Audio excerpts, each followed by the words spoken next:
How's it going, everybody? Today I'm reviewing Game of Thrones Season 7, Episode 6, Beyond the Wall, the penultimate episode of this season. It's a short season, so let's get into it. So we start off north of the wall. We got our whole crew going out there, all 7 of them. Davos left behind, of course, because he's not the biggest fighter in the world. But you get the whole crew, and I love seeing these interactions. It's kind of, this season has been so fast, so fast. So I enjoyed seeing these kind of character-type moments where characters talk and interacting with each other. We kind of missed that this season, so I really appreciated that, and just seeing these characters interact that you wouldn't expect to interact at all, highlighted by the Hound and Tormund with their great conversation talking about Brienne Tarth. He's like, I got a good lady waiting back home for me. He's like, yeah, she's a tall blonde, blue eyes, you know. And he's like, you, Brienne of Tarth? Like, it's great moments like that. And then also the more serious type moments with Jon and Jorah basically saying like, hey, I got Longclaw, I'm going to give this back to you because your father gave it to me and he couldn't give it to you and everything like that, so you deserve it. But Jorah, of course, like, no, he gave it to you, you're the one that should have it. And while this is going on, I'm like, Jon, you need this sword. It's a Valyrian steel sword. You need it to kill White Walkers. I understand being the honorable person you are, but let's be real here. You need that sword quite a bit. Then, of course, we see them in these deep snow and everything like that, and the blizzard's going on, and we get a bear, a White Walker bear, coming in to attack, and shit goes real. Extras are dying left and right, basically. I was so confused. I didn't really notice the extras. It was weird. Like the other people that they came with, the nameless people. And like during some of the fight scenes, even later on, I was like, who was it who died? And I was like, oh, there's nobody. Nobody's there. So kind of a little nitpick there, but it just would have been a little more, would have liked it a bit more clear. But of course, Thoros gets hurt in that fight with the bear, and they have to cauterize the wound in order to at least keep him alive for the time being. And before I get more into the north, I'm going to flip back to Winterfell, where we get Arya and Sansa kind of, I don't know what's going on here. Like, Arya just needs to, Arya's my favorite character. She's my favorite character, but I mean, Arya, you got to smarten up a little bit, you know, like, say how you got the letter, maybe, because she confronts Sansa. She's like, oh, there's the letter, I read it all out. And if she were just to say that, hey, I got this from Littlefinger, like I saw Littlefinger doing it, then Sansa would be like, oh, he's trying to tear us apart and everything like that, and the problem would be solved. Of course, that's not what happens. They confront, they bicker, they argue about this whole thing, and I like Arya way more, but I think Arya is just going a little too nuts right now. And then Sansa, of course, chats with Littlefinger and kind of says like, oh, I wonder how she got that thing, and just Littlefinger scheming away and everything like that. And he's like, oh, she's your sister, she's blood and stuff. So again, it makes me question what Littlefinger is up to. Like, what is he trying to do? I don't know yet. I thought he was trying to tear the Stark children apart, but he's like, no, she's your family, you gotta stay together and everything like that. Who knows? Maybe he is trying to get Arya killed or something like that, or he's trying to do something, because then Sansa sends Brienne down to King's Landing, and of course, again, that's one of your biggest like bodyguards, if you want to call it that, like at Winterfell, and it's a weird thing. Like, I think Littlefinger's he's getting all the strong people out so he can kind of rule the North again while Jon's gone. And again, I just don't know quite what Littlefinger is up to just yet, but hopefully we will find out soon. Also, we get then following that, you get another interaction between Sansa and Arya, and Arya basically, or Sansa's kind of going through Arya's stuff, and she finds all these faces and everything like that. She's like, what the heck are these? And then Arya walks in. She's like, I'm going to play a game with you. You need to basically tell me 3 truths or whatever, answer my questions, and I'll tell if you're lying or not. Also, by the way, I can cut off your face and wear it as skin and stuff like that, and I might do that to you. And I'm like, Arya, you're losing your mind. You are losing your mind here. And I worry for Arya. She's my favorite character, like I said, but she needs to smarten up a little bit. Got to be completely honest. But of course, one of the questions though that she did ask Sansa was like, hey, do you want to be like, basically, what do you think of Jon or something? I can't remember the exact wording of it, but she implies like, and she, of course, she doesn't answer it and stuff like that. But you know that Sansa wants to rule the North. I think that's what she wants exactly. So I don't know what's gonna happen there.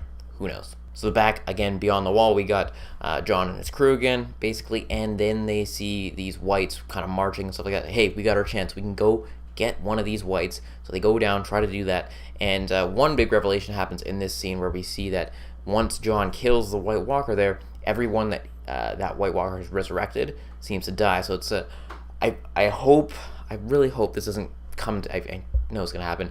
One of those like kind of cop out. It's like the beam in the sky thing in most movie, like superhero movies. Like you take out the one thing, all the rest go away. I know. I mean, it's okay. I understand having to do that. I don't know if I love it necessarily because it seems very convenient for potentially during the end game. Although things get a little complicated about the end game, of course, going forward in this episode. But yeah, it's cool stuff happening there though. Seeing John, killing White Walkers is just cool.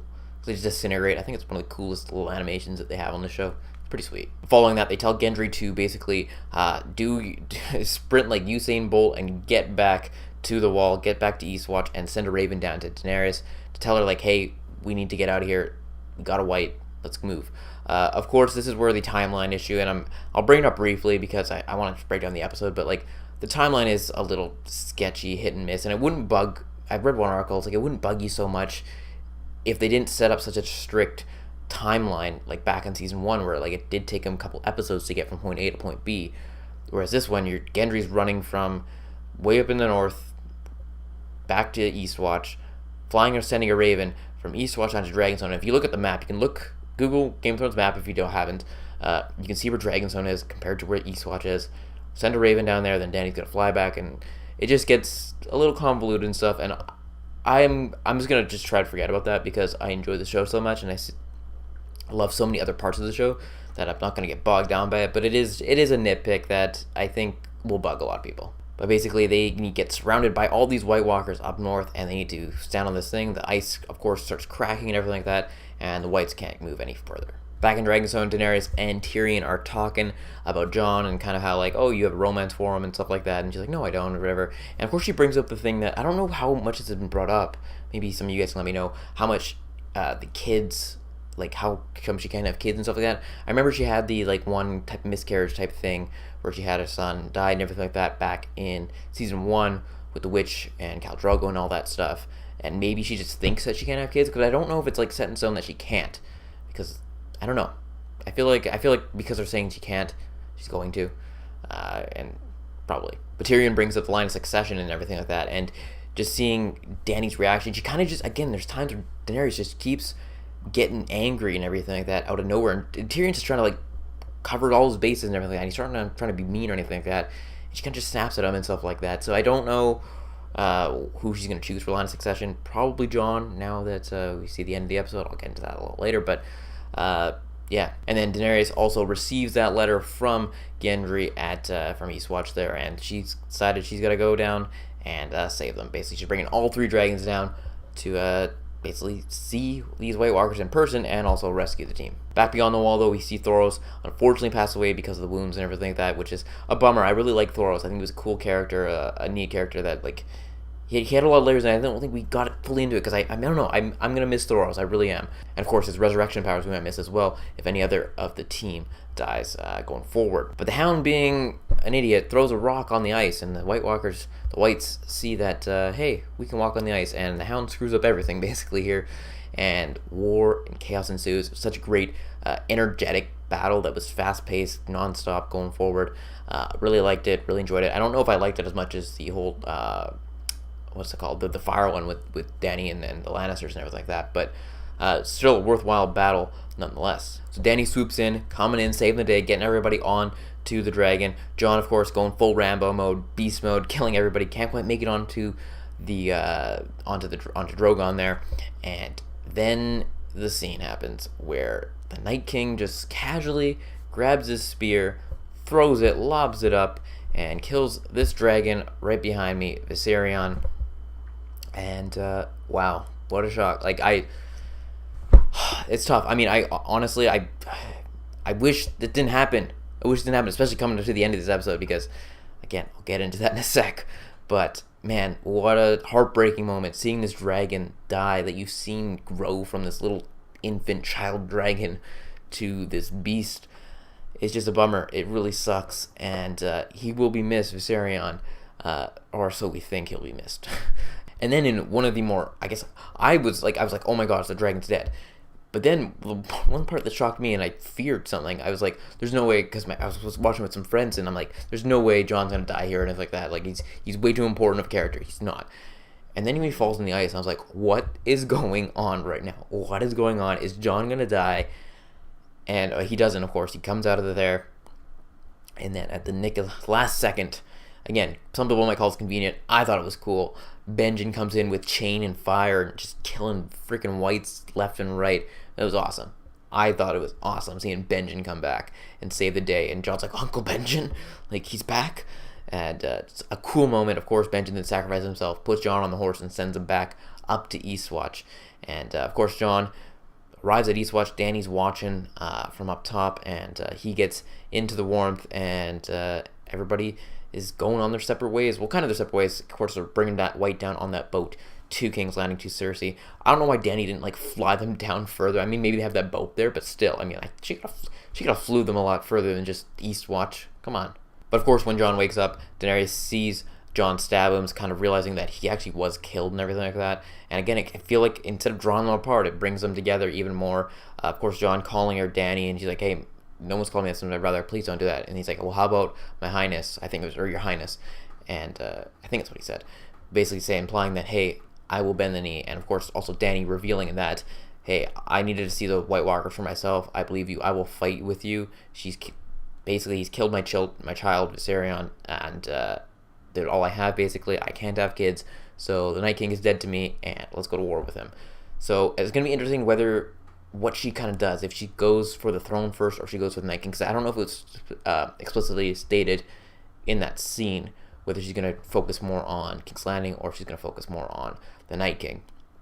Remains to be seen, but officially they are bonded together. And, you know, it's kind of weird. I mean, again, the auntie-nephew thing is a little weird, but at the same time, you kind of want them to be together. It's this weird line that they're towing, and it's going to be interesting to see how they pull it off and not make it creepy if they do have a romance, or if they pull it off once I find out about that. Hopefully next episode, Jon will find out his heritage, because he's got it. He has to, right? Like, come on. But then to cap off the episode, we see up north the Night King with his chains pulling out Viserion and resurrecting him as a White Walker. Or as a White, I guess you want to call it. Oh boy. Dany's got her hands full now, that's for sure. I'm curious. I don't know if like maybe David and Dan, David Benioff and D.B. Weiss stated in one of the inside of the episode, I haven't seen it yet, if they stated that like he'll breathe fire or if he'll breathe ice. Because that'll be interesting as if he starts breathing ice. Like, that's a cool concept to have. Regardless, though, the Night King's army just got a lot more powerful because of what has happened and transpired. And the war for the Seven Kingdoms, I guess you want to call that, or for the realm, I should say, got a lot more interesting this episode. So let me know your thoughts in the comment section below. I don't know if I liked it more than the other one. There's some crazy stuff happening. Probably the biggest stuff this season happened this episode. But I don't know if it's my favorite. I really enjoyed that whole episode with the Lannisters and Daenerys burning everybody. That was amazing. I don't know. I don't know which one. Like, I think I like that one more. This one, again, the timeline is the biggest issue going forward this season. But again, it's something that we're just gonna have to accept as fans. Unfortunately, I mean, even though, like I said, it wouldn't be that much of an issue had they not established such a strict timeline in earlier seasons. But anyways, it's a breakneck pace to the end of the season. One more episode to go. I think it's like 79 minutes is the episode length. I could not be more excited. That one felt like it lasted forever, the hour and 10 minute one. This is going to be like an hour and 20 or so. I'm stoked. Anyways, let me know your thoughts in the comment section below. Again, be sure to like this video and subscribe to my channel for more videos each and every week. That's it, and I'll talk to y'all later.